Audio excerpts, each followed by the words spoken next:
All aware of the Jantar Mantar protest. ये कोई नई बात नहीं है, बहुत टाइम से 1-1.5-2 महीने से ये सारी चीज़ें बन रही हैं। लेकिन मैंने एक चीज़ नोटिस की कि हमारे सोशल मीडिया में इस प्रोटेस्ट के अगेन काफ़ी सारी चीज़ें देखने को मिल रही हैं कि इसे रिलीजियस एंगल दिया जा रहा है और लोगों के जो थॉट्स हैं उसके बारे में कहा जा रहा है कि इसको पॉलिटिकल एंगल दिया जा रहा है। लेकिन मेरा सबसे यही निवेदन है कि मान लिया ये सारी चीज़ें सच हैं, जो कि सच नहीं है, क्योंकि जो भाई सत्ता में है बीजेपी, तो वो क्यों चाहेगी प्रोटेस्ट हो? वो मुद्दे को भटकाना चाहेगी, पब्लिक को डाइवर्ट करना चाहेगी।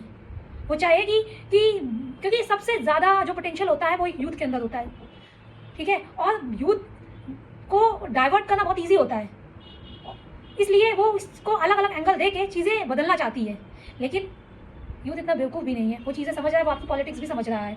तो जितना ज़्यादा से ज़्यादा अगर आप वहाँ पहुँच नहीं सकते तो कम से कम ऑनलाइन ही सपोर्ट दिखाइए। और ये जो कमेंट्स जो आप जैसे काफ़ी सारे जो मेन स्ट्रीम मीडिया है वो इन सब चीज़ों को कवर नहीं कर रहा है, क्योंकि भाई वो गवर्नमेंट फंडेड है।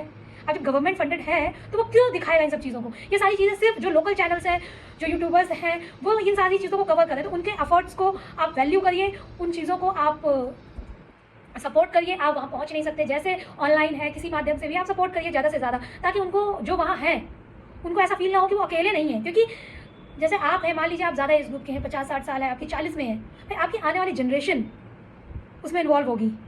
मान लीजिए नीट के एग्ज़ाम में ऐसे ही जो धंधाली हुई, जो सारी चीज़ें हुई, आप भी कभी हॉस्पिटल जाएंगे, ठीक है, और अगर ऐसे स्टूडेंट्स जो ऐसे जिन्होंने ऐसे 40 लाख दे के सीट्स पाई है वो आपका इलाज करेंगे, आप बच पाएंगे?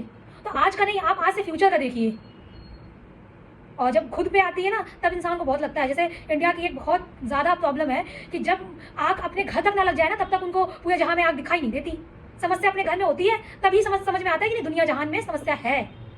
तो मेरा सबसे यही रिक्वेस्ट है कि जिस वे में भी हो, जिस तरीके से भी हो, बेयर से बेयर मिनिमम आप जैसे भी सपोर्ट कर सकते हैं करिए। क्योंकि यहाँ हम गवर्नमेंट के अगेंस्ट नहीं रहे हैं, ये लड़ाई किसी गवर्नमेंट के अगेंस्ट नहीं है, ये किसी पॉलिटिशियन के अगेंस्ट नहीं है। हम ये भी नहीं चाहते हैं कि मतलब धर्मेंद्र जो प्रधान है, जो हमारे एजुकेशन मिनिस्टर हैं, वो रिजाइन करें। हम बस इतना चाहते हैं कि चीज़ों में रिफॉर्म्स आए, एजुकेशन सिस्टम में रिफॉर्म्स आए। वही पुरानी चीज़ें, वही दकियानूसी चीज़ें चली आ रही, वही रटाफिकेशन वाला सिस्टम। भाई अब एआई का टाइम आ गया है, तुम चीज़ें बदलो, ठीक है, जो मेहनत कर रहा है उसे जगह दो, ठीक है। तो आपका हर पेपर लीक हो जा रहा है, हर पेपर लीक हो जा रहा है, नीट हुआ, री नीट हुआ, उसके बाद पुलिस, एसआई, फिर नेट का एग्जाम भी आपका लीक हो रहा है। कौन सा एग्जाम है जो आपका एसएससी जीडी वो भी कैंसिल हो गया? कौन सा एग्जाम आपका बचा? कुछ दिनों बाद पता चलेगा। यूपीएससी में होता ही है, कितने डिसेबिलिटी सर्टिफिकेट लगा के कर रहे हैं, और कोई देख नहीं रहा है, कोई रीचेकिंग नहीं हो रही, कुछ नहीं हो रहा है। क्योंकि भाई जो जॉब कर रहे हैं, जो इतनी बड़ी पोस्ट में, क्या पता वो भी सब बहुत पहले खुद इसी तरह सेलेक्टेड हुए हों। कुछ कह नहीं सकते हैं, क्या ही कहें। मेरा तो बिल्कुल सच में भरोसा ही उठ चुका है हर चीज़ से। मुझे लगता है मेरे सर में छत है और सारी रोटी कपड़ा मकान है, मैं खुश हूँ अपने जीवन में, और क्या चाहिए लाइफ में। मुझे नहीं बहुत ज़्यादा किला करना है।